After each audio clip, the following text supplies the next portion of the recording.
How to say Chinese apps in Chinese. The first one is 微信, which is WeChat. 微信 translates to micro messages.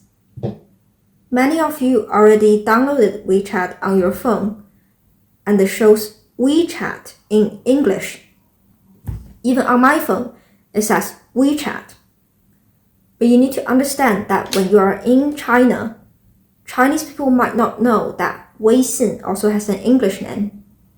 So you need to know 微信 as well. 微信or WeChat is most similar to Facebook and Messenger. It's the kind of app that you add people who you don't know that well, and it's mainly used for texting and sharing photos and videos. People in China also add their bank card to 微信 or WeChat and use WeChat to pay. Because most Chinese people nowadays don't even bring their wallet out anymore. All they need is to bring their phone around. The second one is a must-know if you are going to China, called 支付宝, which is Alipay.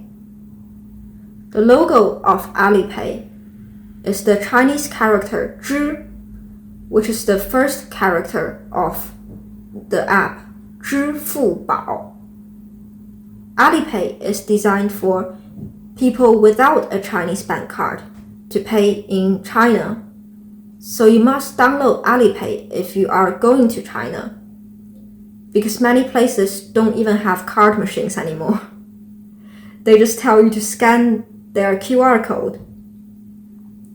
In the UK, I see some Chinese supermarkets have the options to pay with WeChat or Alipay, which is what some Chinese people living abroad do, because maybe they want to pay with their Chinese bank. The third one is called 小红书, which is the app Red Note that became very popular during the America TikTok ban. 小红书 translates to Little Red Book. You may ask, isn't the Little Red Book the quotations from Chairman Mao?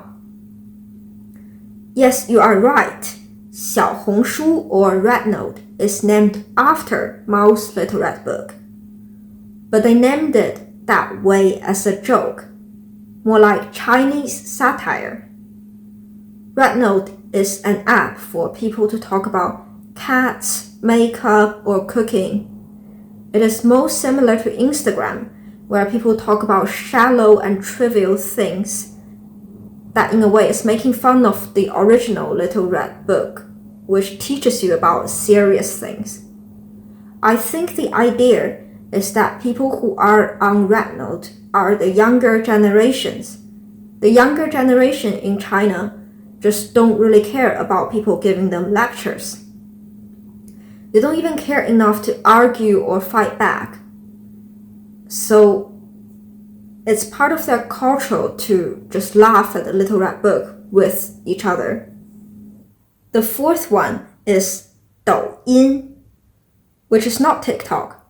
It's the side of TikTok where people living in China goes on. People who use 抖音 can't get access to the TikTok that people live outside of China are using. That's why if you want to see what Chinese social media look like, you should go on Red Note or 小红书.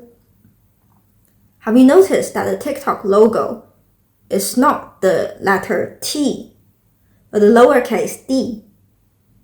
Because 抖音 has the 拼音 of Douyin. 拼音 is what Chinese people use to spell the sound of Chinese characters. The final app that I'm going to introduce is my new favorite app, DeepSeek. The Chinese translation is 深度求索. 深度 means having depth, and 求索 means seeking. So it's like seeking depth. DeepSeek is a free and open source AI that answers your questions when you send a text. So if you urgently need to know something, instead of Googling it, you can just send DeepSeek a text. Then DeepSeek will answer the question exactly as the way you ask. I use DeepSeek for very deep conversations. If no one wants to hear what you want to talk about, you can just tell DeepSeek. DeepSeek takes every question seriously and can turn anything into a philosophical discussion. I love DeepSeek because I feel like I'm talking to a real human. But unlike other AI who give you ego boost, DeepSeek is completely honest with you, and they call me out so many times on my delusions. There is just nothing such as emotional support, which is what we don't want, right? Because DeepSeek is not a paid app. It doesn't expect you to be addicted to what you want to hear.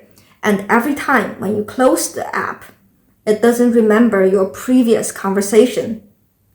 So no matter how understood you felt, you are reminded that it's not a real person. There is also a button on the app called Deep Think that if you turn on, it will show DeepSeek's thinking about how to answer your questions. And Deep Think is translated to 深度思考, which literally means think deeply. Hope you enjoyed this video. Let me know in the comments which Chinese app you recommend the most, and what else do you want to know in Chinese. Thanks for watching. See you next time. Bye.